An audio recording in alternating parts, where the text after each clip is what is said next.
The first thing I noticed when I came home from surgery was the silence. Too quiet, like a house holding its breath. I was still unsteady on my feet, the kind of unsteady that makes the hallway stretch longer than it should. My daughter held my elbow, her grip careful, apologetic almost, as if she were afraid I might crumble under my own weight. The pain medication blurred the edges of everything, but not enough to dull the ache in my chest when I saw it. My study door was locked. Not ajar, not closed. Locked.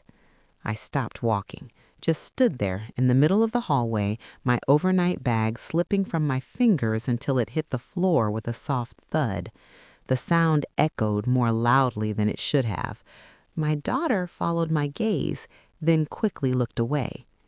"That's probably just temporary," she said too fast. "Let's get you to bed first, Mom." I remember thinking, temporary for what? I had lived in this house for 27 years. That study was the one place that was wholly mine. My books, my desk worn smooth by decades of writing letters, balancing bills, journaling grief and gratitude. My late husband's old fountain pen still sat in the top drawer. No one locked that door. No one ever had. Except now. I wanted to ask then. I should have asked then. But my body was tired in a way that went deeper than muscle and bone. Surgery does that. It hollows you out, leaves you soft where you used to be firm. So I let my daughter guide me past the door, past the question sitting heavy in my throat, and into my bedroom. The sheets were freshly washed, lavender scented. Someone had placed a glass of water and my pills neatly on the nightstand. I registered these details the way you do when you're trying to convince yourself everything is fine. From downstairs, I heard voices, a woman's laugh, sharp, unfamiliar, cut through the quiet. "That must be her," my daughter said, adjusting my pillow without meeting my eyes. "Her?" I asked. She hesitated, just a second too long. "Tom's mother." And there it was, the first crack. Before all this, my life was simple, not easy simple.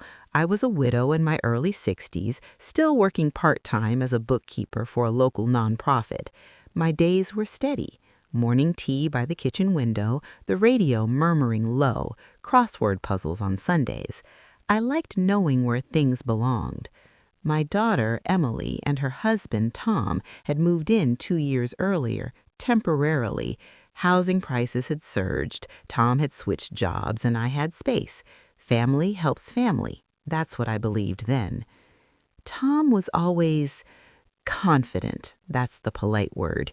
He had opinions about everything, how the lawn should be cut, what brand of coffee was worth buying, how he organized my pantry. I told myself he meant well. I told myself I was being sensitive. Emily tried to smooth things over. She always had. Ever since she was a little girl, she'd been the bridge builder, the peacekeeper. If voices rose, she lowered hers. If someone crossed a line, she pretended it was just a misunderstanding. When my doctor told me I needed surgery, a planned procedure, nothing life-threatening, Emily insisted on taking time off work to help me recover. Tom agreed readily. Too readily, I thought at the time, but dismissed the feeling. "Don't worry about a thing," he said, smiling that tight smile of his. "We've got everything handled." I didn't know then how much everything would include. The first few days after I came home passed in a fog of pills and naps. Meals appeared by my bedside.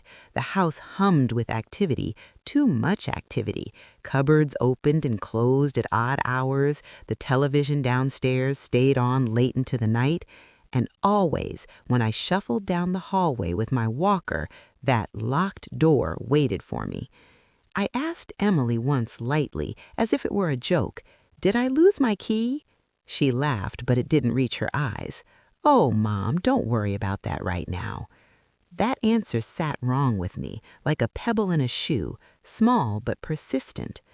On the fourth day, I woke to the smell of frying onions and something else, perfume, heavy, floral. It didn't belong to anyone I knew.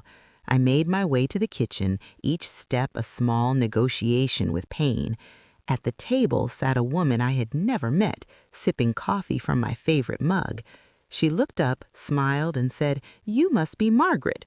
Not Mrs. Harris, not Emily's mother, just Margaret. Familiar. Claimed. She continued, "I'm Linda, Tom's mom. I'm staying a while." I glanced at Emily, who busied herself at the stove, her back stiff. Tom leaned against the counter, arms crossed, looking satisfied. "How long is a while?" I asked quietly. Tom answered for her. "As long as she needs. She gave up her apartment. It just made sense." The room felt suddenly smaller. My hand tightened behind the chair to steady myself. "And my study?" I asked quietly. Linda waved a dismissive hand. "Oh, that little room? I needed a place to put my things. You weren't using it." I remember the way the words landed, softly spoken, sharply felt. That was the moment I understood. Something had been taken from me while I was asleep, sedative, trusting. Not just a room, authority, respect, my place in my own home. And I was expected to be grateful.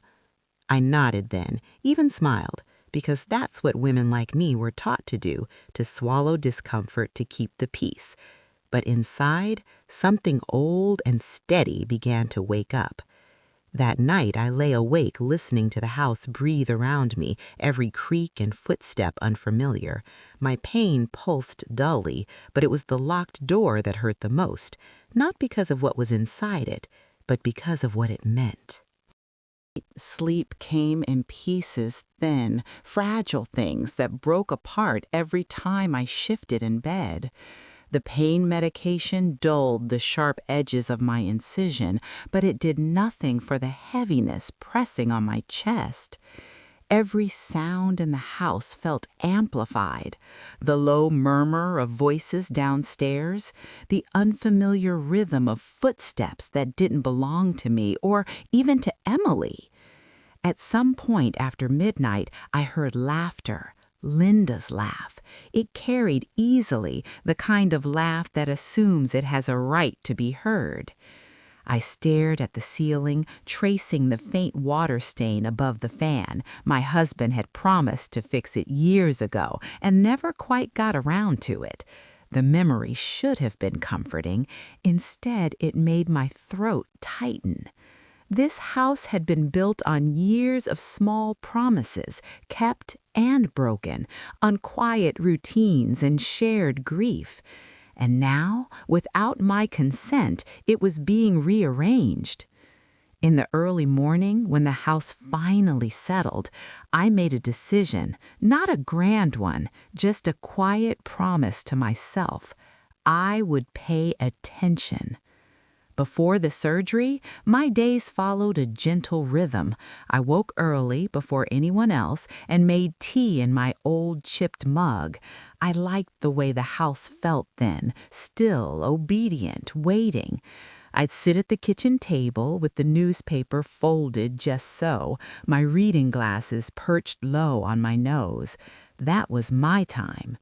Now when I woke, Linda was already there.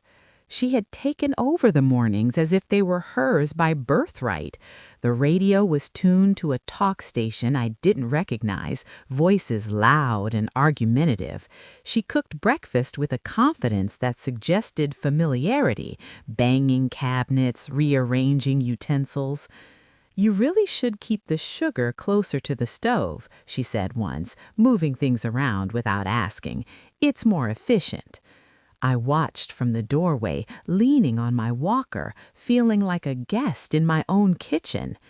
Emily hovered, caught between us, her smile brittle.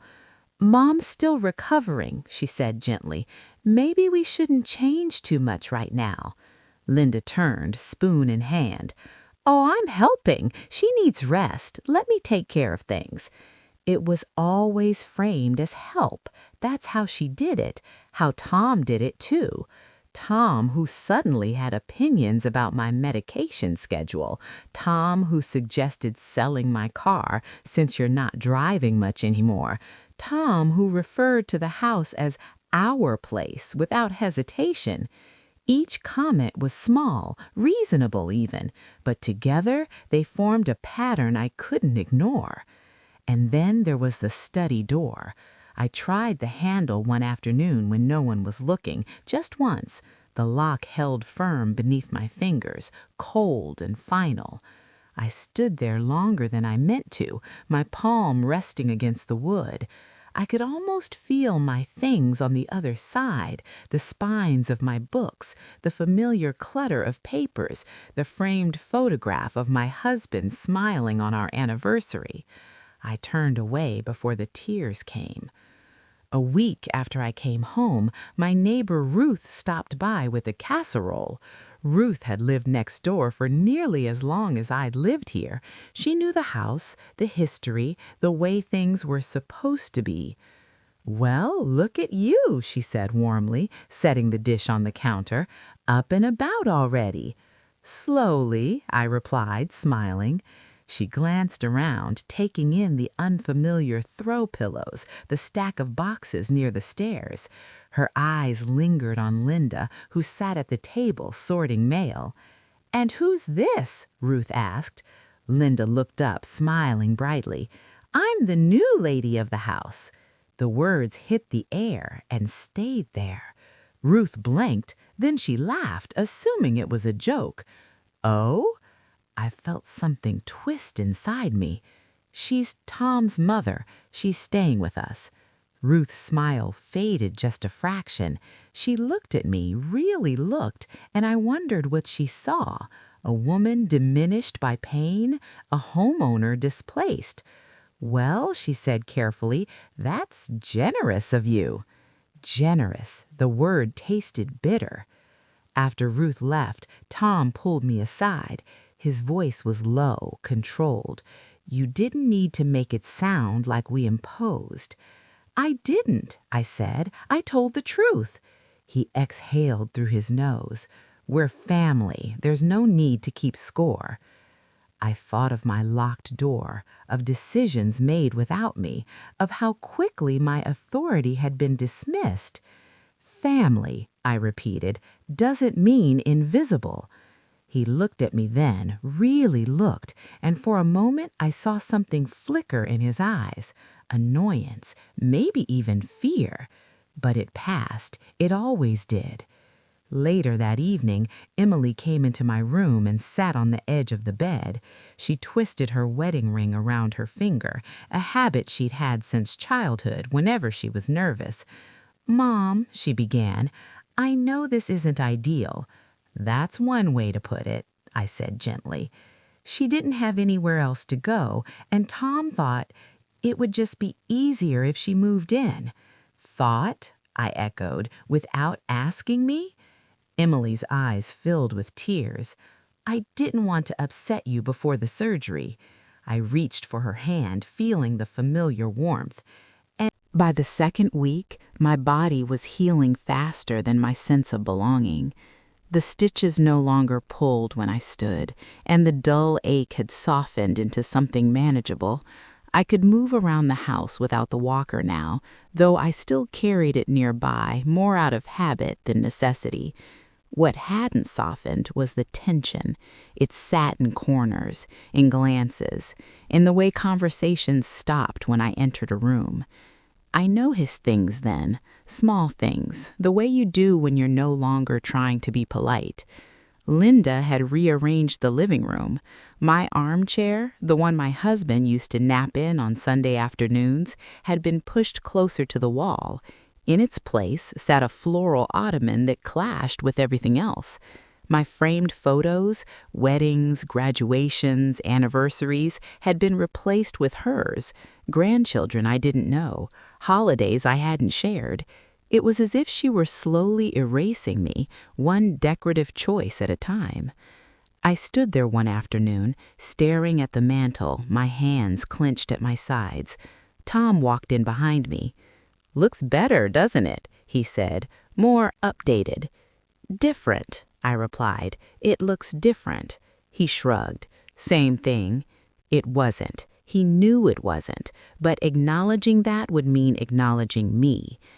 The first real suspicion, the kind you can't explain away, came on a Wednesday morning. I had an appointment with my physical therapist, and I went looking for my folder, the blue one. I kept all my medical papers there, neatly labeled, tucked into the bottom drawer of my study desk. Out of habit, my feet carried me down the hallway toward the locked door before I remembered. I stood there, staring at it, irritation rising in my chest. I knocked. No answer. I knocked again, louder. "Linda?" After a moment, the door opened just a crack. Linda's face appeared, flushed. "Yes?" "I need my folder, the blue one, from the desk." She frowned. "Oh, I reorganized in here. Everything was such a mess." My pulse quickened. "I'd like to come in." Her smile tightened. "Now isn't a good time. I've got things spread out." I stared at her incredulous. "That's my room." She tilted her head as if considering a child's request. "Margaret, you're not really using it anymore, and I need a quiet space. You understand." Understand, that word again. "I need my papers," I said, my voice steady despite the heat crawling up my neck. She sighed dramatically, then disappeared behind the door. A moment later, she returned and handed me the folder. The edges were bent, sticky notes poked out at odd angles. "There you go," she said, and closed the door in my face. The click of the lock echoed in the hallway. Something in me snapped then, not loudly, not visibly, just a clean break, like a thread pulled too tight. That afternoon, I called my sister Helen. Helen had always been my opposite, loud where I was quiet, confrontational where I was accommodating. We talked every Sunday, but I hadn't told her about any of this yet. I don't know why. Pride, maybe? Or shame? When she answered, her voice was brisk. "Margaret, how are you feeling?" "I think someone has taken over my house," I said. There was a pause. Then, "Tell me everything." I did. The locked door, the moved furniture, the casual way my authority had been dismissed. Helen listened without interrupting, which is how I knew she was angry. When I finished, she let out a sharp breath. "You're letting them walk all over you." "I know," I said softly. "Do you?" she pressed, "because from where I'm sitting, it sounds like you're still asking for permission in your own home." The words stung because they were true. "You need to remind them whose house this is, and if they don't like it, that's their problem." I stared at the phone in my hand, my reflection faint in the darkened screen. It's not that simple. It is, it's just not easy. That evening, I did something I hadn't done since my husband passed. I pulled out the house documents. They were stored in a fireproof box in my closet, untouched for years. Deeds, insurance papers, wills. I spread them out on the bed, the weight of them grounding me. My name stood alone on the deed, clear and undeniable. This house was mine. I didn't know what I was going to do with that knowledge, but holding it felt like holding a key. Later, over dinner, I watched Tom and Linda exchange looks, silent conversations I wasn't part of. Emily sat between us, quiet, her fork pushing food around her plate. "Emily," I said suddenly. She looked up, startled. "Yes, Mom?" "I'd like to have a family meeting tomorrow, all of us." Tom raised an eyebrow. "About what?" "About boundaries," I replied. Linda chuckled. "Oh, Margaret, don't be dramatic." I met her gaze. "I'm not." The table went silent. Tom cleared his throat. "We'll talk," he said, the way one might placate a child. But I wasn't asking anymore. That night, I slept better than I had in weeks, not because things were resolved, they weren't, but because for the first time since coming home, I felt the solid ground of Resolute beneath me. I didn't know how the conversation would go. I only knew that I was done being quiet, and whatever came next, I would face it standing up. The morning of the family meeting arrived gray and heavy, the sky pressing low against the roof like it was listening in. I woke early, as I always did, and sat on the edge of my bed for a long moment before standing. My reflection in the mirror looked older than I remembered, paler, lines deeper around my mouth, but there was something else there too, a steadiness, a quiet determination I hadn't felt in years. Downstairs, the house smelled of coffee and toast. Linda was already at the table, reading the paper, her reading glasses perched low on her nose as if she'd always belonged there. Tom leaned against the counter, scrolling on his phone. Emily moved between them, setting out plates, her movements careful. I took my seat at the head of the table, my seat. "I'd like to start," I said. Tom glanced up, surprised. Linda folded her paper slowly. "This is my house," I continued. "I opened it to you because you're family, but decisions have been made without me, and that ends today." Linda smiled thinly. "We've only been trying to help." "I know that's how you see it, but help doesn't mean taking over." Tom straightened. "Mom." "I'm not your mom," I said, gently but firmly, "and this isn't your decision to make." Emily's eyes widened. She looked from me to Tom, then back again. "I was recovering from surgery," I went on.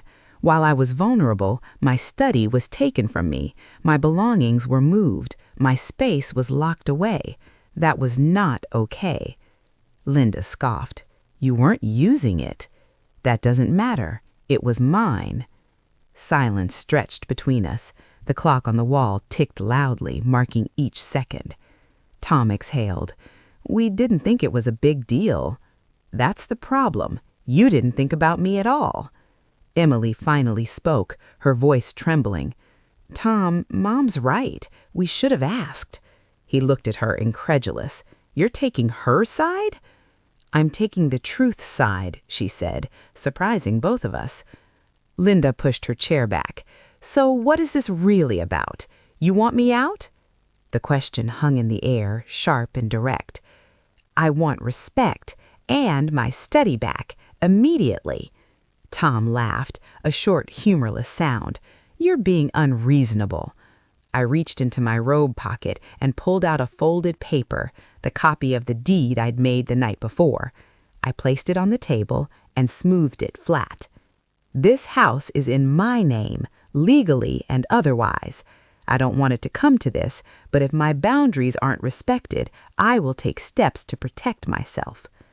Emily stared at the paper, then at Tom. "Is this true?" He didn't answer. Linda's face hardened. "You wouldn't." "I would," I said, "and I will." For a long moment, no one spoke. Then Linda stood. "Fine," she said. "I see how it is. I'll start looking for somewhere else." Tom turned to her, panicked. "Mom!" "No," she snapped. "I won't stay where I'm not wanted." She swept out of the room, her footsteps heavy on the stairs. Emily covered her face with her hands. "I never wanted this," she whispered. I reached across the table and took her hand. "I know," I said, "but things have to change." The days that followed were tense but quiet. Linda stayed mostly in the study, the door still locked. Tom avoided me entirely. Emily tried to mediate, her voice soft, her eyes tired. On the third day, I heard the study door open. I was in the living room reading when Linda appeared in the hallway, boxes stacked at her feet. She didn't look at me. "I'll be gone by tomorrow," she said curtly. "Thank you," I replied. She paused, then turned. "You know, Tom was just trying to take care of his family." "So was I said. She hesitated, then nodded once. It wasn't an apology, but it was something. That night, Emily came to me, tears streaming down her face. "I didn't realize how bad it had gotten. I'm so sorry." I held her, feeling the familiar weight of her head against my shoulder. "I know," I said, "but things have to change." The next morning, the study door was unlocked. I stood in the doorway for a long time before stepping inside. The room smelled different, her perfume lingering faintly, But my desk was still there, my books, my pen. I sat down and ran my fingers over the worn wood, a sense of relief washing over me so strong it made my eyes sting. I had reclaimed a room, but I knew this wasn't over yet, because boundaries once drawn are often tested. The first night after I reclaimed my study, I didn't do anything remarkable in it. I didn't write, I didn't sort through old papers or rearrange the shelves the way I used to when I needed to feel in control. I simply sat there, the lamp casting a warm circle of light on the desk, and listened to the house. It sounded different with the door open. There was no lock clicking behind me, no sense of being barred from my own thoughts, just the familiar hum of the refrigerator, the distant creak of pipes, the muffled voices of Emily and Tom downstairs. Ordinary sounds, reassuring sounds. And yet, beneath them, tension still thrummed like a low wire. Linda moved out the next day. She left quietly, loading her boxes into Tom's car, while Emily stood on the porch, arms wrapped around herself. I watched from the window, my chest tight, not with guilt exactly, but with the awareness that something irreversible had happened. When the car pulled away, Emily came inside and leaned against the door, tears slipping down her cheeks. "I feel like I've failed everyone," she said. I walked to her, slowly, and cupped her face in my hands. "You didn't," I said, "but you can't keep sacrificing yourself to keep others comfortable." She nodded, though I wasn't sure she believed me yet. Tom barely spoke to me that day. When he did, his words were clipped, careful. The confidence he once carried so easily had dulled, replaced by something defensive. At dinner, he cleared his throat. "So, what happens now?" I set down my fork.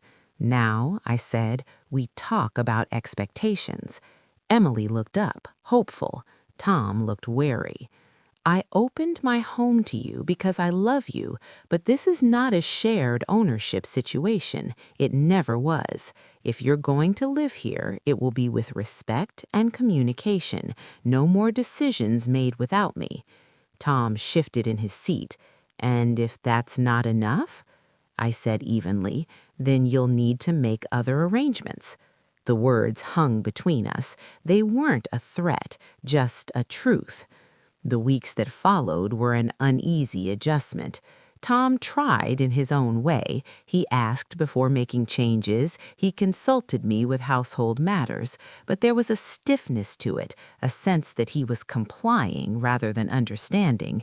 Emily and I grew closer in those weeks. We cooked together, shared cups of tea in the afternoons.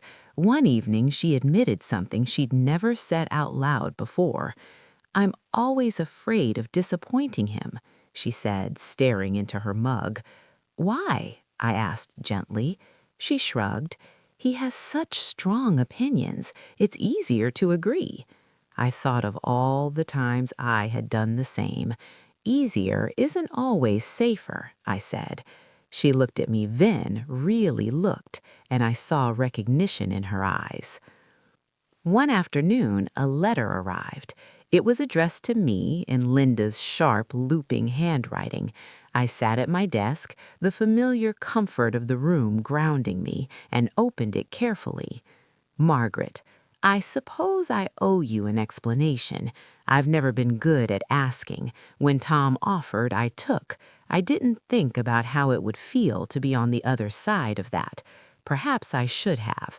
I've found a small apartment nearby. I won't pretend this hasn't been hard, but maybe it was never meant to be easy. Take care of yourself, Linda." I folded the letter and placed it in my drawer. It wasn't an apology, not really, but it was an acknowledgement, and sometimes that's the first step. The real test came a month later. I returned from a follow-up appointment to find Tom and Emily sitting at the kitchen table, papers spread between them. The air felt thick, expectant. "We need to talk," Tom said. I sat down slowly. Go on. He slid a brochure toward me, a housing development, new builds, shiny and impersonal. He said, "We've been thinking, maybe it's time we got our own place." My heart skipped not with fear, but with something like relief. Emily reached for my hand. "We wanted to tell you together." I nodded. "I think that's a good idea." Tom looked surprised. "You do?" "Yes," I said, "for all of us." There was a long pause, then Tom sighed. "I didn't realize how much I'd overstepped," he admitted. "I thought I was doing what was best." "What's best for one person isn't always best for everyone," I said. He nodded slowly. "I'm starting to see that." When they moved out, the house felt both emptier and fuller. I missed Emily's laughter, the way she'd sing softly while doing dishes, but I also felt a peace I hadn't known in years. My routines returned. My mornings were mine again. One evening, as I sat in my study writing for the first time since the surgery, I paused and looked around. The locked door had been a warning, but it had also been an invitation to reclaim not just a room, but my voice. And I had answered. After Emily and Tom moved out, the house entered a kind of quiet I hadn't felt in years. Not the heavy silence from before, but a settled one, like dust after it's finally fallen. The first morning alone, I stood in the kitchen holding my mug, unsure what to do next. There was no rush to accommodate anyone else's schedule, no background tension humming beneath the surface. Just me. The soft light coming through the window and the familiar creak of the floorboards beneath my feet. It felt almost indulgent. I took my tea into the study and sat at the desk, the chair fitting me again the way it always had. I opened the top drawer and found my husband's fountain pen exactly where I'd left it. For the first time since my surgery, I cried, not from pain or frustration, but from release. I had survived something deeper than an operation. Emily called that afternoon. "I keep reaching for my phone to ask you things," she admitted with a small laugh. "What time you wake up, whether you've eaten." "I'm doing just fine," I said. "Better than fine." She hesitated. "Tom's been quieter, thoughtful." "That's not a bad thing," I said. "No," she agreed. "It's just new." I thought of how change often feels like loss before it feels like growth. Give it time. Before we hung up, she said, "Thank you for standing up. I don't think I ever learned how until now." Her words stayed with me long after the call ended. A week later, Ruth knocked on my door again. "Well," she asked, peering past me into the house, "did you survive the great family takeover?" I laughed, a real laugh this time. "I did." She stepped inside, looking around. "Feels like you again." That simple observation warmed me more than she knew. Over coffee, I told her everything, the meeting, the deed, Linda's letter. Ruth listened, nodding, occasionally shaking her head. "You know," she said finally, "we're taught that being kind means being quiet, but kindness without boundaries is just self-erasure." I smiled. "I wish I'd learned that sooner." "Better late than never," she said, raising her mug. Physically, my recovery continued steadily. I followed my therapy exercises, walked the neighborhood in the mornings, felt strength return to muscles I'd taken for granted. Emotionally, the healing was slower, more uneven. There were moments of guilt, sharp and unexpected. I'd wonder if I'd been too harsh, too inflexible, if a gentler approach might have spared everyone pain. But then I'd remember the locked door, the casual dismissal of my autonomy, and the guilt would soften into certainty. One evening, as autumn crept in and the days grew shorter, there was another knock at my door. This time it was Tom. He stood on the porch alone, hands shoved into his jacket pockets, his posture uncertain. "I was in the neighborhood, thought I'd check in." I stepped aside to let him in. He glanced around, taking in the familiar order, the sense of calm. "You look well," he said. "I feel well," I replied. We sat at the kitchen table, the same one where so many uncomfortable conversations had taken place. This time the air felt different, less charged. "I owe you an apology," he said after a moment, "not just for what happened, for how I see things." I waited. I grew up thinking whoever spoke the loudest was right, that taking charge meant not asking permission. "And now?" I asked. "And now I see how much damage that can do," he said quietly, "especially to people who are used to being accommodating." I studied him, seeing not the antagonist of my recent pain, but a man raised in his own set of assumptions. "I accept your apology," I said, "but understanding matters more than words." He nodded. "I'm trying." Before he left, he paused at the door. "Mom's settling into her place. She's calmer." "I'm glad," and I meant it. That night, I returned to my study and opened a new notebook. On the first page, I wrote a single sentence: "Silence is not peace if it costs you yourself." The words felt right, earned. I didn't know yet what I would do with them, whether they'd remain private reflections or become something more, but I knew this: my voice had weight again, and I wasn't afraid to use it. As the weeks passed, I began to notice something unexpected. I was no longer bracing myself. Before, even in the quiet moments, there had always been a subtle tension in my body, a readiness to explain myself, to justify my needs, to make room. Now, that tightness eased. I moved through the house without flinching at footsteps that weren't there anymore. The absence of conflict created space, and in that space, old memories began to surface. One afternoon, while sorting through the study shelves, I found a stack of journals I hadn't touched in years. Their spines were faded, pages yellowed. I sat on the floor, back against the bookcase, and opened one at random. It was from the year my husband fell ill. The handwriting wavered in places, smudged by tears I'd forgotten shedding. I read slowly, carefully, like handling something fragile. Today, I didn't say what I wanted to say. I didn't want to upset anyone. The sentence stared back at me, familiar and uncomfortable. I closed the journal, a strange ache settling in my chest. The pattern hadn't started with Tom or Linda. It had been with me for a long time, this habit of swallowing discomfort, of equating peace with silence. But patterns, I was learning, could be broken. Emily started coming over once a week for dinner. The first time, she stood in the doorway awkwardly, as if unsure whether she was welcome. I pulled her into a hug. "You don't need an invitation," I said. We cooked together, chopping vegetables, moving around each other easily. She talked about her new place, the creaky floors, the neighbor who played music too loudly, ordinary things, healthy things. Over dessert, she hesitated, then said, "Tom and I started counseling." I looked up, surprised. "That's a big step." She nodded. After everything, I realized how often I disappear in my own marriage. I reached across the table and squeezed her hand. "I'm proud of you." Her eyes filled. "I learned it from you."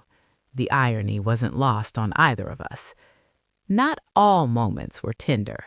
At the grocery store one afternoon, I ran into Linda. She stood in the produce aisle examining apples with intense focus. For a moment, I considered turning away. Old habits die hard. Instead, I cleared my throat. "Linda." She looked up, startled, then nodded. "Margaret." We stood there, carts between us, surrounded by the hum of everyday life. "How are you?" I asked. She hesitated. "Adjusting. It's quieter than I expected." "Yes," I said, "it can be." She studied me for a moment. "You seem lighter." I smiled. "I feel that way." She nodded slowly. "I didn't realize how much space I took up." The admission surprised me.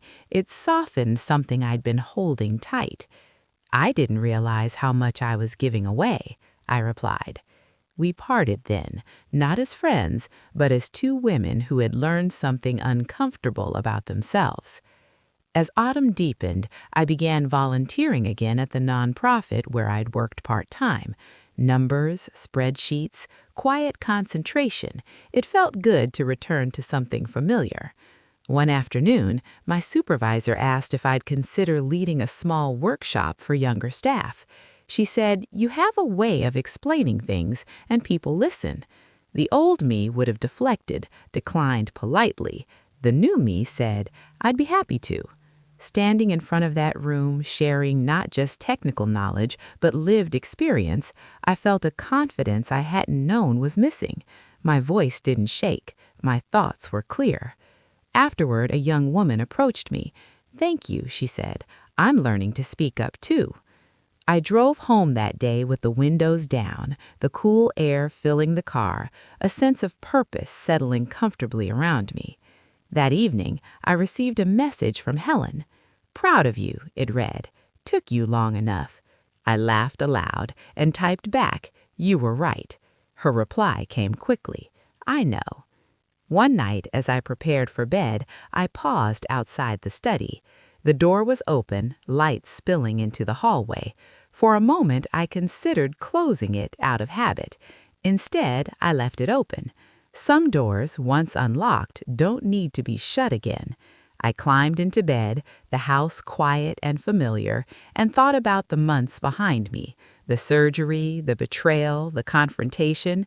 None of it had been easy, but all of it had led me here, to a place of quiet strength, to a home that felt like mine again. Winter arrived quietly that year, without drama.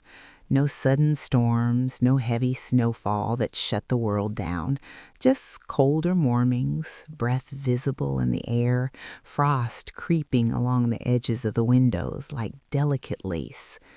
I liked winter, always had. It slowed people down, made them more deliberate, and after everything I'd been through, deliberate felt right. I settled into a new rhythm. Mornings in the study, afternoons walking the neighborhood when the sun was out, evenings with a book or a simple meal. I stopped apologizing for the way I lived, stopped explaining why I needed time alone. And still, life found ways to test me. It happened on a Sunday afternoon, the kind that feels suspended in time. Emily came over for lunch, bringing soup she'd made herself. We ate at the kitchen table, steam rising between us, the windows fogged from the warmth inside. She seemed distracted, her spoon circling the bowl without much purpose. "What's on your mind?" I asked. She sighed. "Tom's mom wants to come for Christmas." The words settled between us, heavy and familiar. "To visit?" I asked carefully. "To stay," she said, "just for a few days." I leaned back in my chair, feeling my chest tighten, not with fear, but with clarity. "And how do you feel about that?" I asked. Emily hesitated. "I want to be fair, she's alone, but I don't want things to go back to how they were." I reached for her hand. "Fairness doesn't mean repeating harm." She nodded slowly. "I know, I just needed to hear it out loud." We sat in silence for a moment, the ticking clock marking time. "I won't host her here," I said gently. "Not again." Emily looked at me, searching my face. "I wouldn't ask you to." "I know," I said, "but it's important that we say it plainly." She exhaled, relief softening her shoulders. "Thank you." That evening, after she left, I thought about how far she'd come, how far we had come. A few days later, Tom called. "I wanted to check with you," he said, "about Christmas." I waited. He continued, "Emily told me how you feel, and I understand." That alone was progress. "We're thinking of getting a small rental for a few days, so Mom can visit without pressure." I smiled, unseen. That sounds like a good compromise. There was a pause. He said, I want you to know I'm trying to do better.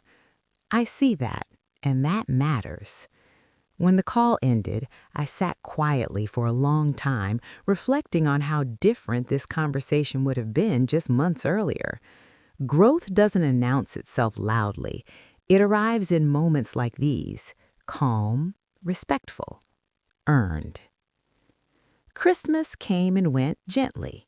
Emily stopped by on Christmas Eve, just the two of us, exchanging small gifts and laughter. The house glowed with soft lights, the air scented with cinnamon and pine. I felt content in a way that surprised me. On Christmas morning, I sat in my study, writing cards, my pen gliding easily across the page. Outside, snow had begun to fall, slow, steady, transforming the world into something quieter. I thought of my husband then, of how he used to say that snow made everything honest. He'd say, you can see what's really there, nothing hidden. I smiled at the memory. In the weeks that followed, I received messages from people I hadn't heard from in years, old friends, former colleagues, distant relatives. Somehow word had spread not of the conflict itself, but of something shifting. You seem different, one friend wrote, stronger. I didn't know how to respond to that at first. Strength had always felt like something loud, assertive, but I was learning it could be quiet too. One evening, as I prepared for bed, I paused at the study door again.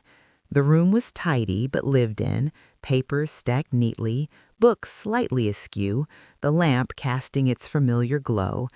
I realized then that the locked door had never really been about the room. It had been about permission, permission I'd given others to override me, permission I had taken back. I turned off the light and left the door open, because this time I wasn't afraid of what might come in. I trusted myself to handle it. By early spring, the house had begun to feel like it was breathing again. Windows opened on mild afternoons, letting in the scent of thawing earth and budding leaves. I cleaned out closets, donated clothes I no longer wore, let go of things I'd been holding on to out of habit rather than need. There was something deeply satisfying about deciding what stayed and what went. Control, I realized, didn't have to be harsh. It could be intentional. One Saturday morning, I was in the study organizing old files when I found a thin envelope tucked behind a stack of papers. My name was written on it in my husband's handwriting. My heart skipped. I sat down slowly, the chair creaking beneath me, and opened it with care. Inside was a single letter, dated years ago, written during the early days of his illness, though I didn't remember reading it then. Margaret, if you're reading this, it means I never found the right moment to give it to you. I know you, how you try to keep everyone comfortable, how you make yourself smaller so others can feel big. I love you for your kindness, but I worry about the cost. Promise me you won't disappear when I'm gone. This house is yours. This life is yours. Don't let anyone lock you out of it. Love always, James. My vision blurred. The words felt impossibly timely, as if he'd been speaking across years, across loss. I folded the letter carefully and placed it in my journal, a quiet confirmation of everything I'd been learning.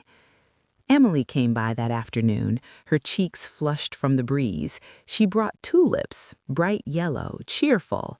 "For you," she said. We arranged them together, laughing when one stubborn stem refused to behave. "Tom's mom is doing better. She joined a book club." I smiled. "I'm glad." "And Tom, he's different lately, more aware. Growth takes time and patience." Emily studied me. "You're good at this now." I chuckled. "I'm learning." Not everyone approved of my changes. At a family gathering, my cousin's birthday, someone pulled me aside. "I heard you kicked your daughter out," they said, voice hushed but judgmental. I met their gaze calmly. "No," I said, "I taught us all how to live better." They blinked, unsure how to respond. I walked away feeling lighter than I ever had after defending myself. I didn't need to convince anyone. The truth was enough. Later that week, I received an invitation. The nonprofit I volunteered with was hosting a small fundraiser, and they wanted me to speak. Not about numbers this time, but about resilience, about boundaries, about rebuilding after loss. The old fear flickered. What if I said the wrong thing? What if I was too honest? Then I thought of the locked door, of the quiet strength that had awakened. "I'd be honored," I replied. The night of the event, I stood at the podium, the room warm and attentive. I spoke slowly, deliberately, choosing each word with care. I used to think being strong meant enduring quietly, but I've learned that strength also means saying no. It can mean reclaiming space, physical, emotional, spiritual. I saw heads nodding, eyes softening. Afterward, a woman approached me, her voice trembling. "Thank you," she said. "I needed to hear that." So did I once. One evening, as I walked through the house, I paused in the hallway. The study door stood open, light spilling out. The memory of it locked, cold, unyielding, felt distant now, not forgotten, but integrated. Pain has a way of teaching if we let it. I stepped inside, sat at the desk, and began to write. Not about betrayal or anger, but about healing, and how sometimes the hardest door to unlock is the one inside yourself. Spring stretched itself fully across the neighborhood, unapologetic and alive. The trees outside my windows bloomed without asking permission, petals scattering across the lawn like confetti. I found myself watching them more than usual, thinking about how little they cared who approved of their growth. They simply grew. I wanted to be more like that. The morning after the fundraiser, my phone buzzed early. It was a number I didn't recognize. I let it ring once before answering. "Margaret," a familiar voice said cautiously. "It's Linda." I closed my eyes briefly, steadying myself. "Hello, Linda." "I hope it's okay that I called," she continued. "Emily gave me your number again." "It's fine," I said, and it was. I could feel that truth clearly. She cleared her throat. "I wanted to thank you." "For what?" I asked. "For not turning me into the villain," she said quietly. "Tom told me about your speech, about what you said." I was silent, listening. "You could have made me look terrible," she went on, "but you didn't." "I wasn't interested in blame," I said, "only honesty." There was a pause. "I'm learning some things too," she admitted. "Living alone, it's humbling."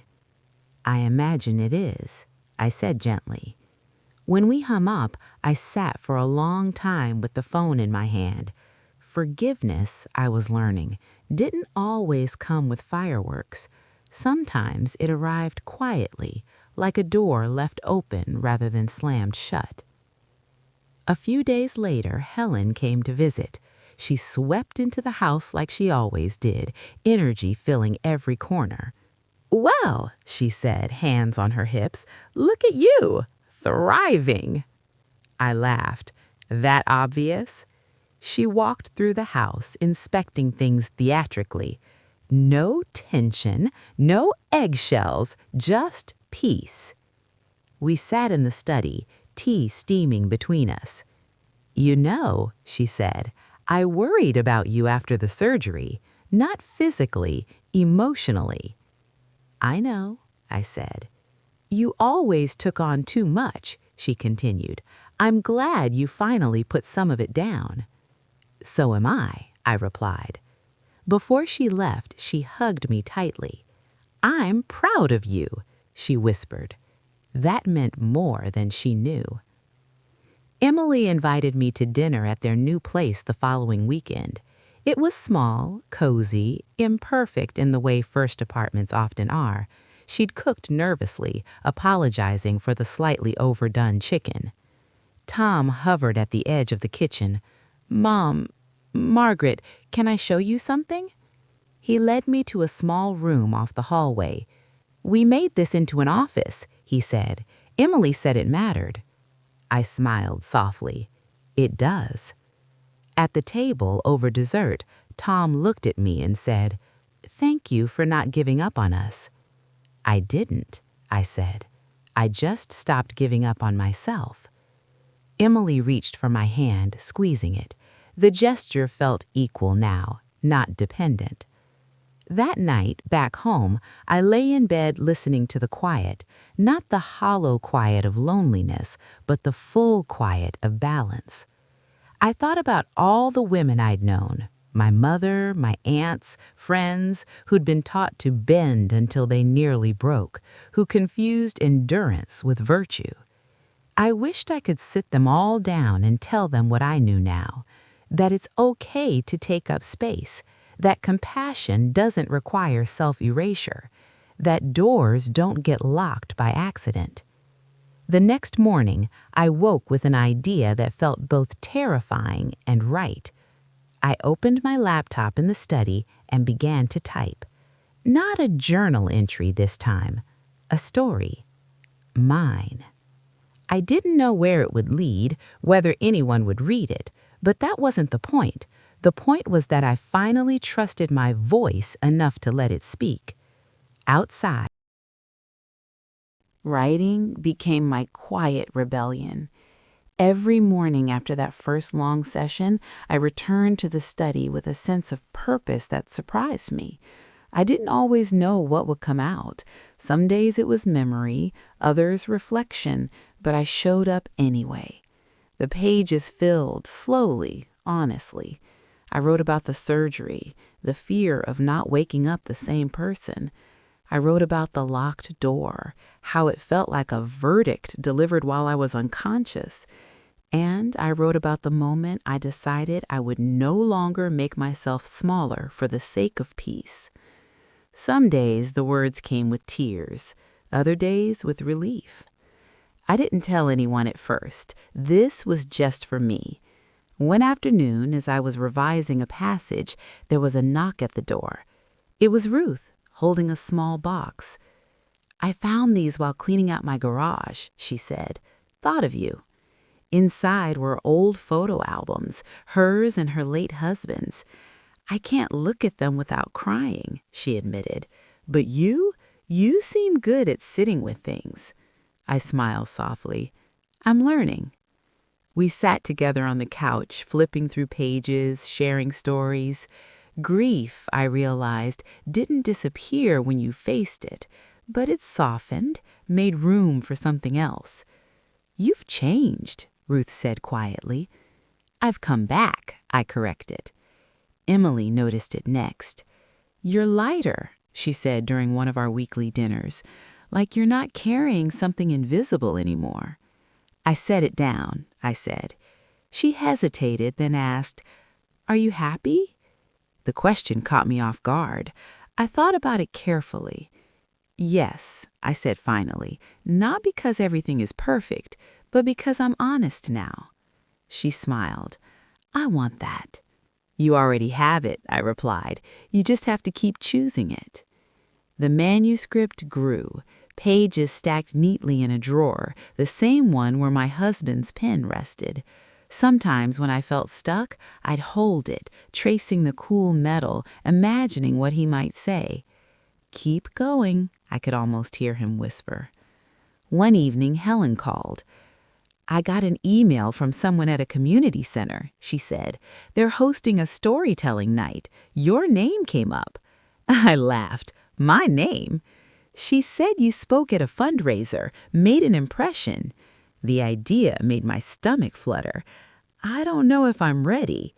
"You are. And even if you're not, that's usually when it matters most." I agreed to think about it. That night, sleep came slowly. I lay in bed listening to the wind brush against the house, thinking about how many years I'd avoided being seen, how often I'd chosen safety over truth. The locked door returned to my mind, not as pain, but as a symbol, a threshold crossed. By morning, I had my answer. The storytelling night was held in a small community hall, warm and softly lit. Folding chairs filled the room. The audience was modest but attentive. When my turn came, I stood at the podium, notes trembling slightly in my hand.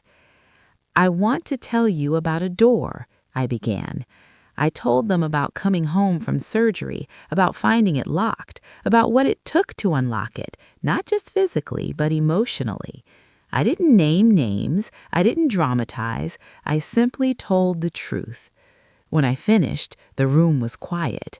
Then applause, gentle but sincere.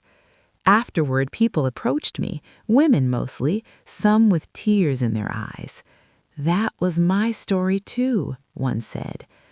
I drove home that night under a sky full of stars, my heart full in a way that felt both heavy and light.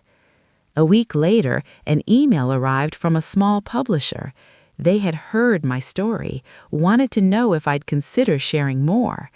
I stared at the screen, my breath catching. I wasn't sure where this path would lead, but I knew one thing: I wouldn't lock myself out again.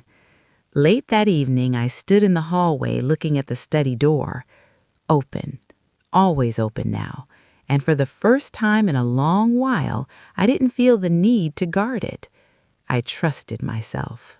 The email sat unread for nearly an hour before I opened it again, not because I didn't understand the words, but because I did.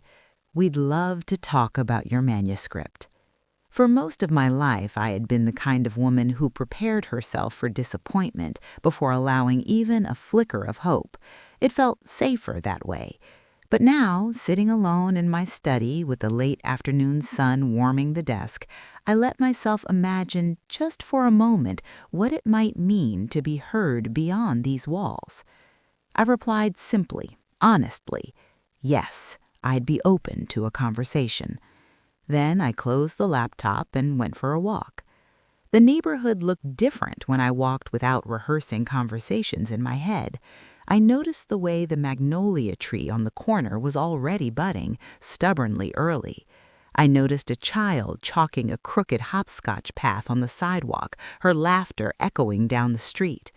I realized I had spent years half present, my mind always elsewhere, anticipating conflict, smoothing edges before they could cut. Now my attention returned to me. That felt like a small miracle. Emily called that evening. "You sound excited," she said. "I might be," I admitted. When I told her about the publisher, there was a pause, then a sharp intake of breath. "That's incredible, Mom." "I don't know what it will become," I said, "but I know I won't hide it." She was quiet for a moment. "I'm proud of you," she said, "and a little in awe." I smiled, a lump forming in my throat. "We grow at different times. And sometimes," she said softly, "we give each other permission." The conversation with the publisher happened a week later. I sat at my desk, notebook open, hands folded neatly in front of me. The voice on the other end was warm, respectful. They asked thoughtful questions, not just about the story, but about me. "What changed?" the editor asked. "Why now?" I thought about it carefully. "Because I stopped confusing endurance with love," I said. There was a pause. Then, "That's powerful." When the call ended, I didn't feel giddy or overwhelmed. I felt grounded. Whatever came next, I knew I would meet it as myself, not as a version designed to be palatable. Not everyone was comfortable with my newfound visibility. A distant relative called, her tone sharp. "Aren't you worried about airing family business?" "I'm careful with the truth, but I'm not hiding it." She sniffed. "Some things are better kept private." "So are boundaries," I said gently. She didn't call again, and that was okay. Tom reached out not long after. "He heard you're writing," he said, a hint of uncertainty in his voice. "I am." He hesitated. "Are we in it?" I chose my words carefully. "The story is about growth. Everyone has their own version." He exhaled slowly. "I guess I deserve that." "We all do," I said. There was no anger in the exchange, just accountability. As spring edged toward summer, my days filled with small joys. I joined a local writing group. I planted herbs in the backyard. I learned to sit with discomfort instead of rushing to resolve it. Sometimes, late at night, I'd think back to the woman who stood in the hallway after surgery, staring at a locked door, unsure of her footing. I wished I could reach back through time and tell her what I knew now, that the pain would pass, that the betrayal would become a turning point, that she would not only recover, but rise. One afternoon, Helen called again. "You're becoming a bit of a legend," she teased. "Someone at my church mentioned your story." I laughed. "Let's not get carried away." "But listen," she said, turning serious. "You changed something, not just for you." I sat quietly, absorbing that. "I hope so." "You did," she insisted. "You reminded people that it's okay to take your life back." That night, I returned to my study and added a final line to the chapter I'd been working on. The door was never just a door, it was a mirror. I leaned back, letting the words settle. The house was quiet, peaceful, and for once, I wasn't afraid of what that quiet meant. Summer arrived in a rush, as if it had been waiting patiently and then decided it could wait no longer.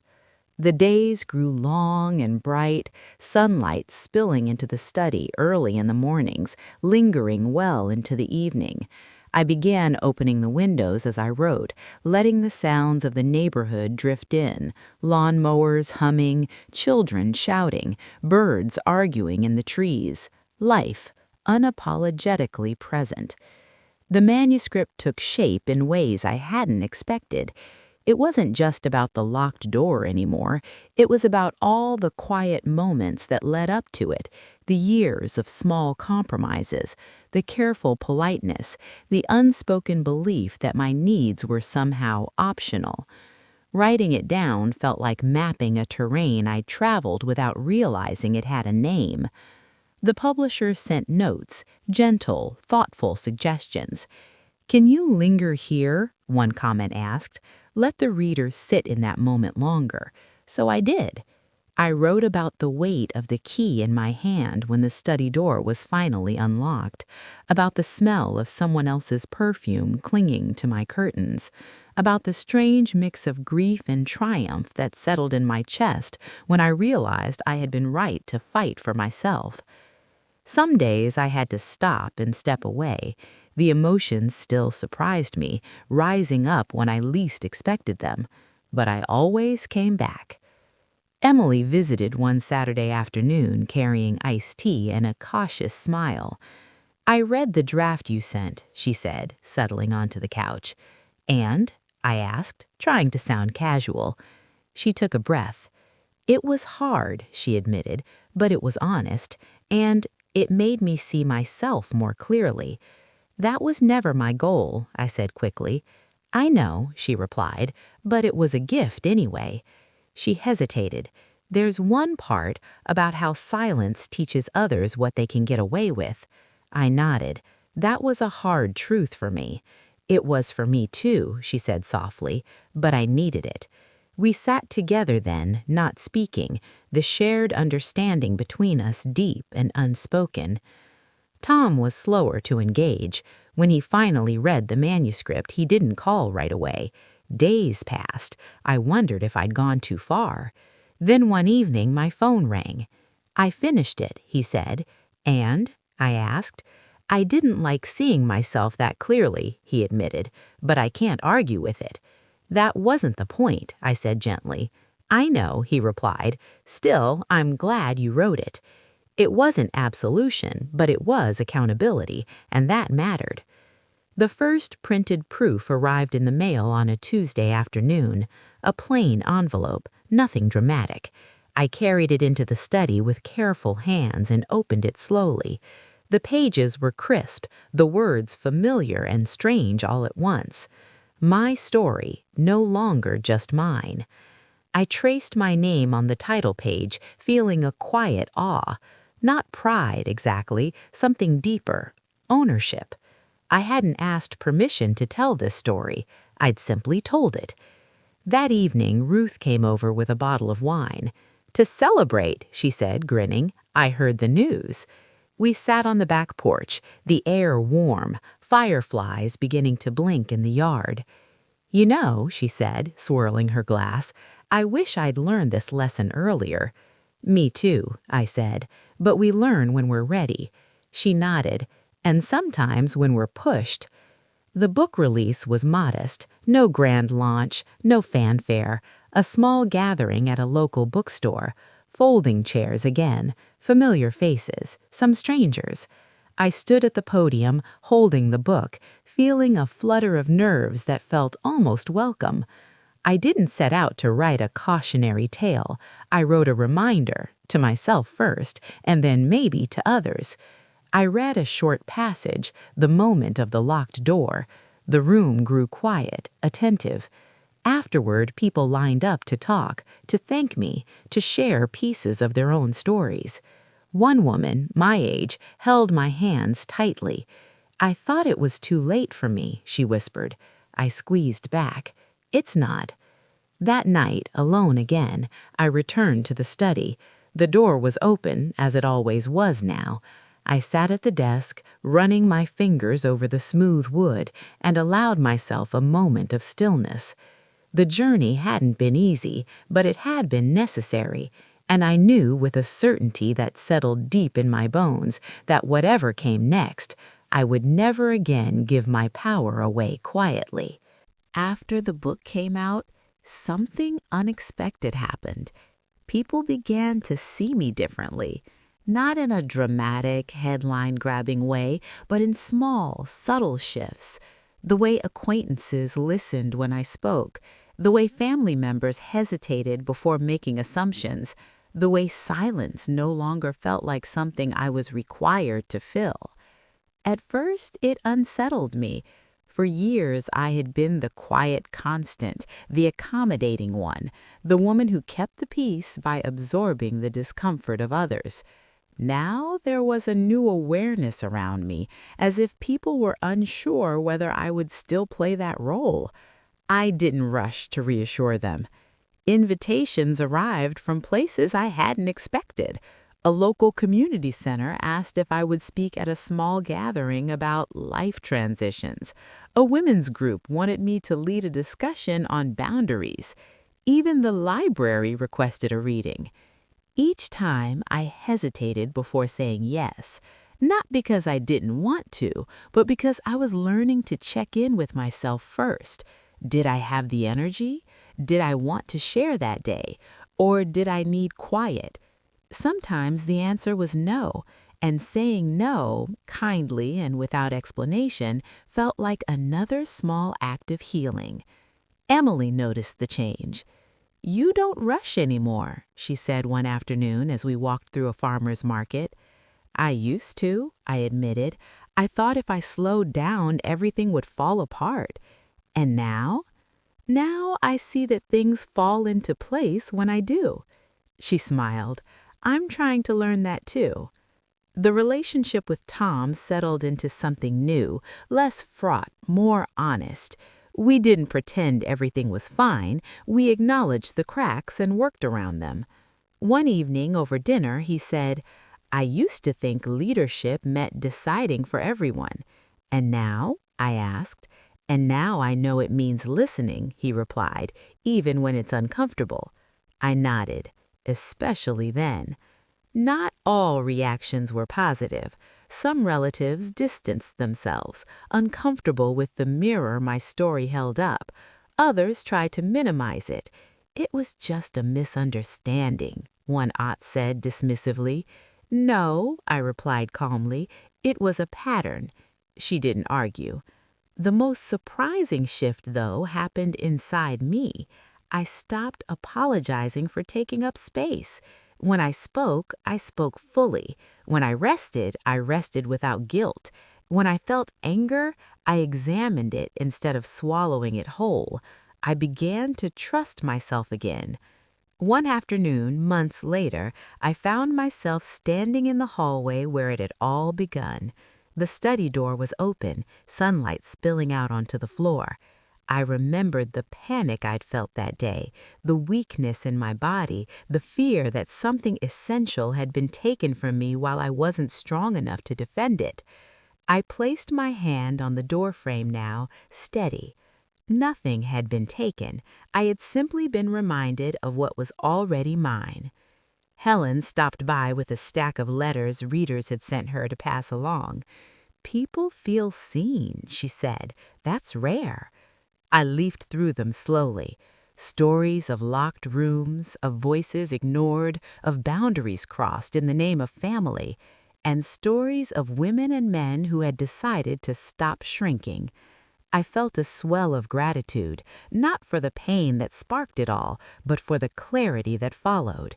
That evening I wrote again, not a memoir this time, something new, fiction perhaps, or essays, or maybe just letters to myself. The future felt open in a way it never had before, not because everything was perfect, but because I trusted my ability to face whatever came. Before bed, I sat by the window watching the neighborhood settle into quiet. I thought about the question people often asked me now. How did you find the courage? The truth was simpler than they expected. I didn't find it, I remembered it, and I decided at last to use it. After the book came out, something unexpected happened. People began to see me differently. Not in a dramatic, headline-grabbing way, but in small, subtle shifts. The way acquaintances listened when I spoke, the way family members hesitated before making assumptions, the way silence no longer felt like something I was required to fill. At first, it unsettled me. For years, I had been the quiet constant, the accommodating one, the woman who kept the peace by absorbing the discomfort of others. Now there was a new awareness around me, as if people were unsure whether I would still play that role. I didn't rush to reassure them. Invitations arrived from places I hadn't expected. A local community center asked if I would speak at a small gathering about life transitions. A women's group wanted me to lead a discussion on boundaries. Even the library requested a reading. Each time I hesitated before saying yes, not because I didn't want to, but because I was learning to check in with myself first. Did I have the energy? Did I want to share that day? Or did I need quiet? Sometimes the answer was no, and saying no, kindly and without explanation, felt like another small act of healing. Emily noticed the change. "You don't rush anymore," she said one afternoon as we walked through a farmer's market. "I used to," I admitted. "I thought if I slowed down, everything would fall apart. And now? Now I see that things fall into place when I do." She smiled. "I'm trying to learn that too." The relationship with Tom settled into something new, less fraught, more honest. We didn't pretend everything was fine. We acknowledged the cracks and worked around them. One evening over dinner, he said, "I used to think leadership meant deciding for everyone." "And now?" I asked. "And now I know it means listening," he replied, "even when it's uncomfortable." I nodded, especially then. Not all reactions were positive. Some relatives distanced themselves, uncomfortable with the mirror my story held up. Others tried to minimize it. "It was just a misunderstanding," one aunt said dismissively. "No," I replied calmly, "it was a pattern." She didn't argue. The most surprising shift, though, happened inside me. I stopped apologizing for taking up space. When I spoke fully. When I rested without guilt. When I felt anger, I examined it instead of swallowing it whole. I began to trust myself again. One afternoon, months later, I found myself standing in the hallway where it had all begun. The study door was open, sunlight spilling out onto the floor. I remembered the panic I'd felt that day, the weakness in my body, the fear that something essential had been taken from me while I wasn't strong enough to defend it. I placed my hand on the doorframe now, steady. Nothing had been taken. I had simply been reminded of what was already mine. Helen stopped by with a stack of letters readers had sent her to pass along. "People feel seen," she said. "That's rare." I leafed through them slowly. Stories of locked rooms, of voices ignored, of boundaries crossed in the name of family, and stories of women and men who had decided to stop shrinking. I felt a swell of gratitude, not for the pain that sparked it all, but for the clarity that followed. That evening I wrote again, not a memoir this time, something new, fiction perhaps, or essays, or maybe just letters to myself. The future felt open in a way it never had before, not because everything was perfect, but because I trusted my ability to face whatever came. Before bed, I sat by the window watching the neighborhood settle into quiet. I thought about the question people often asked me now: how did you find the courage? The truth was simpler than they expected. I didn't find it, I remembered it, and I decided at last to use it. There's a certain kind of quiet that comes after a storm, not the tense silence that waits for thunder, but the calm that follows once the air has been washed clean. That was the season I found myself in after everything settled. Life didn't become smaller, it became clearer. Mornings were my favorite again. I'd wake without that familiar knot in my chest, the one that used to greet me before my eyes even opened. I'd make tea, stand by the kitchen window, and let the steam rise against my face while the day introduced itself slowly. Some days I wrote, some days I didn't, and both felt equally honest. I no longer measured my worth by productivity or usefulness. That alone changed everything. Emily started stopping by more often, sometimes with no agenda at all. One afternoon, as we folded laundry together, she said, "I used to think strength meant never needing help." I smiled. "That's what I thought too." "And now?" "Now I think strength is knowing when to ask for it and when to refuse what doesn't serve you." She nodded, thoughtful. "I'm trying to teach that to the kids." "That's how change travels," I said softly, "one generation at a time." The house felt different now, not because the furniture had changed, but because the air had. There was no longer a sense of waiting for someone else's needs, someone else's moods, someone else's approval. The walls held my voice now, my laughter, my silences. Even the study had changed. I rearranged the shelves, donated books I'd kept out of obligation rather than love. I added a small lamp by the desk, warm and gentle. It felt like an invitation to myself. I ran into Linda, the son-in-law's mother, at the grocery store one morning. She hesitated when she saw me, then approached cautiously. "I heard about your book," she said. "Congratulations." "Thank you," I replied, polite but steady. There was an awkward pause. Then she said, "I didn't realize how much space I was taking." I studied her face. There was no defensiveness there, just a quiet admission. "I know, and I forgive you." She exhaled, relief flickering across her features. "I hope you know I never meant—" "I do," I interrupted gently, "but intention doesn't erase impact." She nodded. "I'm learning that." We parted without bitterness, not friends perhaps, but no longer adversaries, and that was enough. The speaking invitations continued, but I became selective.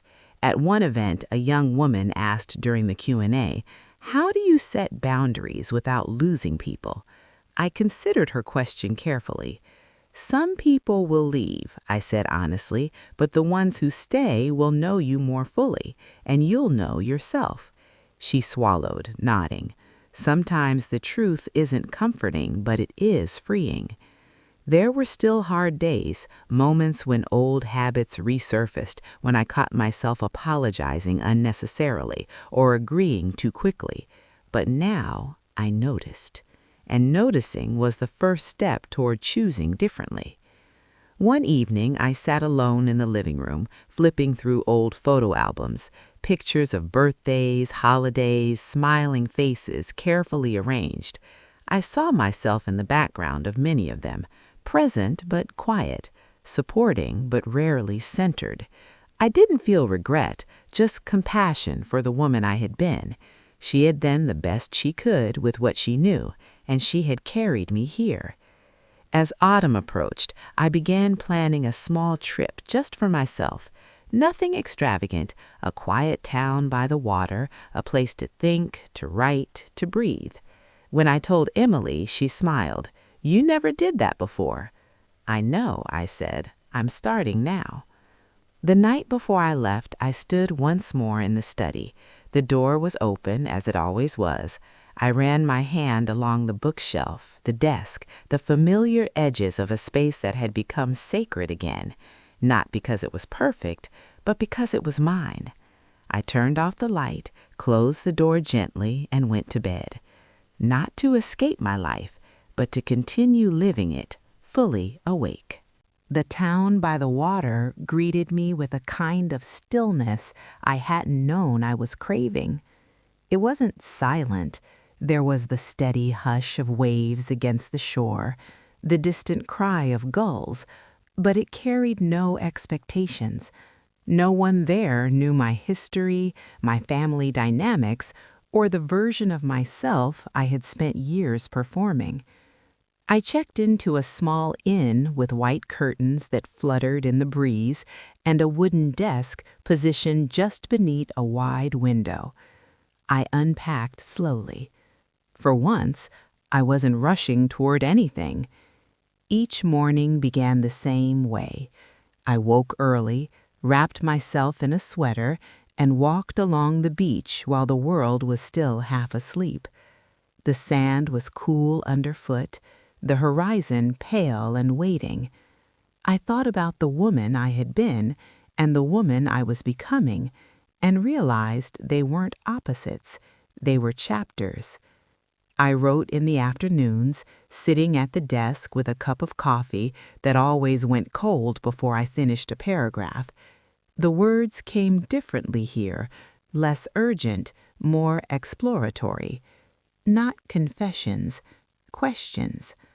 One afternoon, while I was writing, the innkeeper knocked gently. "Someone left this for you," she said, handing me an envelope. Inside was a note from Emily. "Mom, I keep thinking about how brave you were, not just in standing up, but in staying open afterward. I'm trying to do that in my own life now. Thank you for showing me another way." I pressed the note to my chest, feeling something warm and steady settle there. Legacy, I realized, wasn't about perfection. It was about permission. Evenings were quiet. I ate simple meals, read novels I'd been saving, and watched the sun sink into the water. There was a humility to the horizon, endless yet contained. One night, I dreamt of the locked door again, but this time, when I reached it, it opened easily. When I returned home a week later, the house welcomed me like an old friend. Nothing had shifted while I was gone, and yet everything had. I noticed how my shoulders stayed relaxed as I unpacked, how my breath came easily, how I didn't brace myself before opening the front door. I hadn't left to escape. I had left to practice being myself. Tom invited me to dinner shortly after I returned, just the two of us. We sat at the kitchen table, a space that had once felt tense and transactional. Now it felt neutral, open to whatever honesty might arrive. "I've been thinking," he said, stirring his food absent-mindedly, "about how quickly I made decisions back then." I waited. He continued, "I thought I was solving a problem, but I was really avoiding a conversation." "Yes," I said simply. He looked up. "I'm sorry." It wasn't dramatic. It didn't need to be. "I know," I replied. As winter crept in, the pace of my life slowed naturally. There were fewer invitations, fewer obligations, more evenings spent reading, writing, or simply sitting with my thoughts. I learned that rest wasn't something to earn, it was something to honor. One afternoon, Helen stopped by with soup and news. "They want a second book," she said, smiling. I laughed softly. "I don't know if I have another in me." She said, "You do, but you don't have to rush it." She was right. I didn't need to prove anything anymore. That night, I sat at my desk and opened a blank document. I didn't start with a title, I started with a question. What happens after you reclaim your voice? The cursor blinked patiently, and for the first time in my life, I trusted that I would find the answer at my own pace. The winter months taught me a different kind of courage. Not the bold, visible kind, the kind that announces itself, but the quiet bravery of staying present when nothing dramatic is happening, of resisting the urge to fill space just because it exists. I used to believe healing was loud. Now I knew it was often almost invisible. Snow arrived late that year. Soft and unassuming, it dusted the rooftops and sidewalks without ceremony, as if to remind the world that change didn't need permission. I watched it fall from the study window, the same window I had stared out of in confusion and hurt months earlier. The difference now was internal. I wasn't waiting for someone to knock on the door, literal or metaphorical. I wasn't bracing myself for intrusion. I felt at home inside my own life. I began volunteering at the library one afternoon a week, helping organize community writing workshops.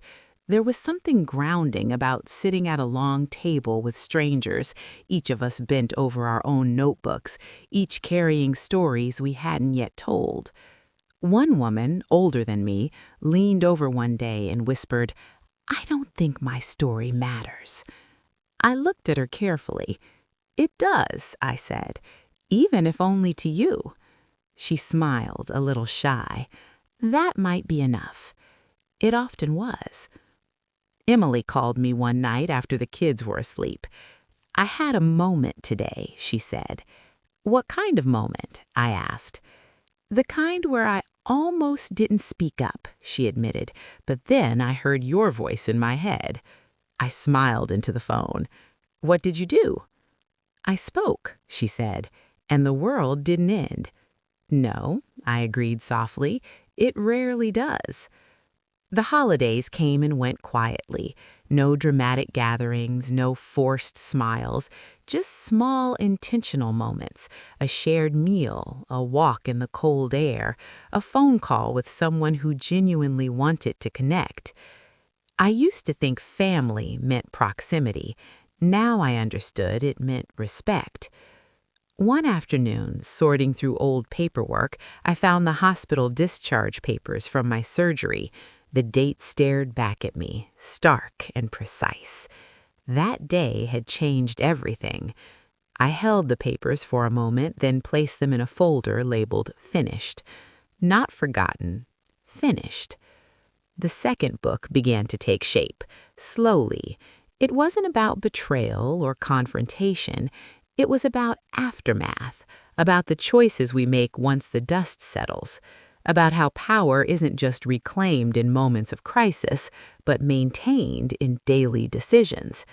I wrote about rest, about saying no without guilt, about choosing peace even when conflict might feel familiar. I wrote about the door, but this time it was always open. There were moments of doubt, of course, late nights when I wondered if the story mattered, if I was repeating myself, if I should retreat back into quiet anonymity. But the doubt no longer ruled me. It visited, and then it left. One evening, as I prepared for bed, I caught my reflection in the mirror. There were new lines around my eyes. My hair had more silver than before. But there was something else there, too, a steadiness. I looked like someone who trusted herself. Before turning out the light, I walked to the study and stood in the doorway. The room was dim, peaceful.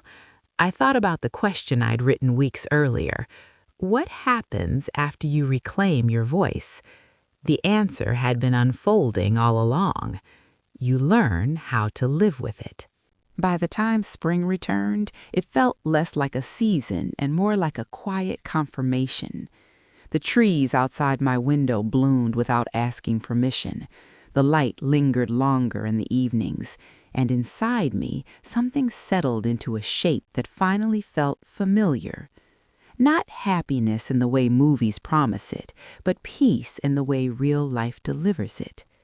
The second manuscript grew steadily, line by line, without the urgency that had driven the first.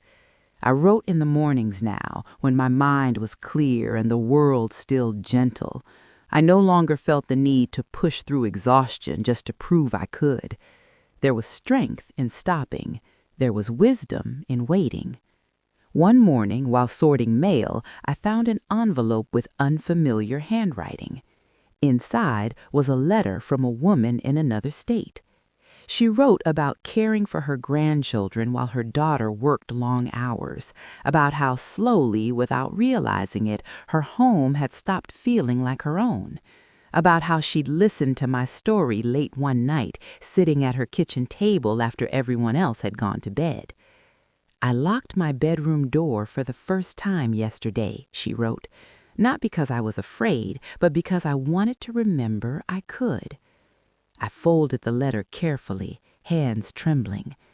That was when I understood something essential. Stories don't just end, they echo. Emily came over that weekend with the children, laughter filling the house in that chaotic, joyful way only children can manage. They sprawled on the living room floor with coloring books while she and I sat at the table. "You seem lighter," she said. "I feel lighter," I replied. She smiled. "I'm glad you didn't shrink yourself to keep the peace." "So am I said. "Peace that costs you your voice isn't peace at all." She nodded slowly, absorbing it not just as a daughter, but as a woman. Tom joined us later that evening. The dynamic between us had shifted into something honest and cautious, but real. No pretending, no walking on eggshells. He watched the kids play, then turned to me. "I've been thinking about how much I took for granted," he said quietly. I didn't interrupt. He continued, "I thought because you didn't complain, everything was fine. I see now how wrong that was." "Yes," I said, "silence is easy to misinterpret." He nodded. "I won't do that again." It wasn't a promise to be perfect. It was a commitment to awareness. And that was enough. Later that night, after everyone had gone home, I sat alone in the living room. The house hummed softly around me. I thought about how many women I'd known, friends, neighbors, relatives, who had slowly disappeared into roles they never consciously chose, who confused sacrifice with virtue, who believed love meant endless availability. I had been one of them, until I wasn't.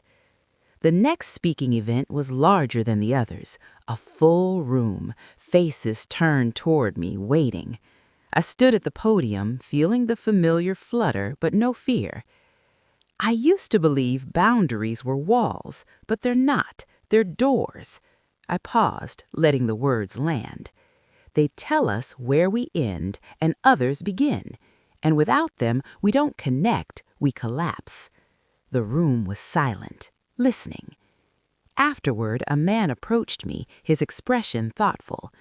He admitted, I didn't expect to relate, but I realized I've been the one taking space. I met his gaze. Awareness is the first step, I said. He nodded. I'm going to do better. I believed him. That night, back home, I opened my journal and wrote one final reflection for the second book. Healing doesn't make you louder, it makes you clearer. I closed the journal and set it aside. Before bed, I walked through the house, turning off lights. When I reached the study, I paused. The door stood open, inviting, unguarded. I stepped inside and stood there for a moment, breathing in the familiar scent of paper and wood. This room had once been taken from me while I was at my weakest. Now it was a testament to everything I had reclaimed. Not just a space, but myself. As the second book neared completion, I found myself slowing down even more, not out of hesitation, but intention. I reread chapters not to correct them, but to sit with them, to ask myself whether each sentence still felt true, whether it reflected the woman I was now, not just the one I had been. Truth, I'd learned, evolves, and I wanted to honor that. One afternoon, while reorganizing the study, I came across the spare key that used to hang on the hook by the door, the one that had once given others access to my most private space. I held it in my palm, feeling its familiar weight. For a moment, I considered throwing it away. Instead, I placed it in a small wooden box on the shelf, not as an invitation, as a reminder. Helen visited later that week, carrying a stack of notes from early readers of the second manuscript. They say it feels quieter, she said, but deeper. I smiled. That's how it felt to write. She studied me for a moment. You're different. I hope so, I said. I worked hard for it. One note stayed with me, a short message handwritten. Your story didn't give me permission to leave. It gave me permission to stay with myself. I read it twice and folded it carefully. That was the kind of impact I'd never dared to imagine. Emily invited me to dinner one Sunday evening. Nothing formal, just soup simmering on the stove and bread warming in the oven. As we ate, she said, I started saying no at work. I raised an eyebrow. How does that feel? Terrifying, she admitted, and freeing. I nodded. That sounds about right. She laughed. I finally understand what you meant about compassion not requiring self-erasure. My heart swelled. That lesson cost me a lot, I said softly. I'm glad it cost you less. Later, as I helped her clear the table, she hesitated. Do you ever wish things had gone differently, she asked, that you hadn't had to go through all that? I considered the question carefully. Yes, I said honestly, and no. She waited. I wish the pain hadn't been necessary, but I don't wish away the woman it shaped. She nodded, eyes thoughtful. I want to be like that. You already are, I said. Back home, I prepared for bed and caught sight of myself in the mirror again. There was no dramatic transformation, just a woman who knew where she stood. The second book was sent off quietly, no fanfare, no announcement. I closed my laptop and stepped away from the desk, feeling complete not because the work was done, but because I was no longer tethered to its outcome. Whatever happened next would be a continuation, not a validation. That night, I dreamed again of the house, but this time every room was lit. Every door stood open. No one entered without asking, and I wasn't afraid of being alone. In the morning, I woke with a sense of calm certainty. I made tea, sat by the window, and watched the day begin. For the first time in a long while, there was nothing I needed to fix, nothing I needed to brace for. Just a life, mine, unfolding at a human pace. I thought back to the woman who came home from surgery, weak and disoriented, standing in a hallway with a locked door and a broken sense of safety. I wished I could tell her what lay ahead, that the violation would not define her, that the confrontation would not destroy her family, but refine it, that reclaiming space would also reclaim voice, and that voice would change everything. I set the empty cup in the sink and returned to the study. The door was open. It always was. Some stories end with a door slamming shut. Mine didn't. It ended with a door left open, not because I was careless, but because I no longer needed to guard myself from the world. I finally understood the difference between vulnerability and surrender. One is a choice. The other is an erasure. For a long time, I confused the two. If you had told me on the day I came home from surgery that the locked door would become the beginning of my healing, I wouldn't have believed you. I was too tired, too hurt, too unsure of my footing to imagine anything beyond the ache in my body and the betrayal in my chest. All I knew then was that something sacred had been taken from me while I was vulnerable. What I didn't know was that it would force me to see everything I had been quietly giving away long before that day. We don't wake up one morning erased. It happens gradually. We give a little space here, a little silence there. We tell ourselves it's temporary, that love requires flexibility, that family means sacrifice. And sometimes that's true. But sometimes sacrifice becomes expectation, and expectation becomes entitlement. And before we realize it, we're standing in the hallway of our own lives, staring at a locked door, wondering how we got shut out. Reclaiming my space didn't make me cruel. It made me honest. It didn't destroy my family. It showed us where the fractures already were and which ones were worth repairing. It didn't make me fearless. It made me brave enough to live with fear without letting it decide for me. There's a quiet lie many of us are taught, especially women of a certain generation, that being good means being agreeable, that being loving means being endlessly available, that being strong means enduring without complaint. But strength, I've learned, is not silent suffering. Strength is clarity. It's knowing where you end and others begin, and refusing to disappear in the space between. Today, my house feels like mine, not because I own it, but because I inhabit it fully. My voice echoes here. My boundaries are understood. My presence is not conditional on my usefulness.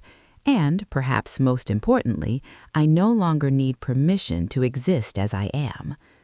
If you're listening to this and thinking about a locked door in your own life, I want you to know something. It may not be a door. It might be a drawer someone keeps opening without asking, a schedule that never includes your rest, a role you never agreed to but somehow became permanent, a silence you maintain to keep everyone else comfortable. Whatever it is, your discomfort is not imaginary, and your need for space is not selfish. Setting boundaries will cost you something. It may cost you approval. It may cost you proximity. It may cost you the illusion of peace. But what it gives you in return is far greater. It gives you yourself. I don't tell this story because I want sympathy. I tell it because I know how easy it is to talk yourself out of your own experience, to minimize, to rationalize, to say it's not that bad, until one day it is.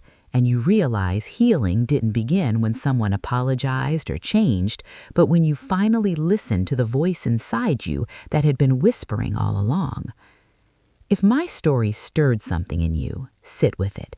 You don't have to confront anyone today. You don't have to make grand declarations. You don't have to lock or unlock anything just yet. Start smaller. Notice where you tense. Notice where you go quiet. Notice where you feel unseen. That's where your truth lives. I used to believe that love meant making room for everyone else. Now I know it also means making room for yourself. And if no one has told you this lately, let me be the one. You are allowed to take up space. You are allowed to rest. You are allowed to say no. You are allowed to change, even now, especially now. So I'll leave you with this question, the same way Auntie May always does, softly but honestly. If someone locked a door in your life today, would you ask why, or would you finally demand your key back? Tell me in the comments. And if this story spoke to you, don't forget to subscribe, like, and share it with someone who might need the reminder. You're not alone.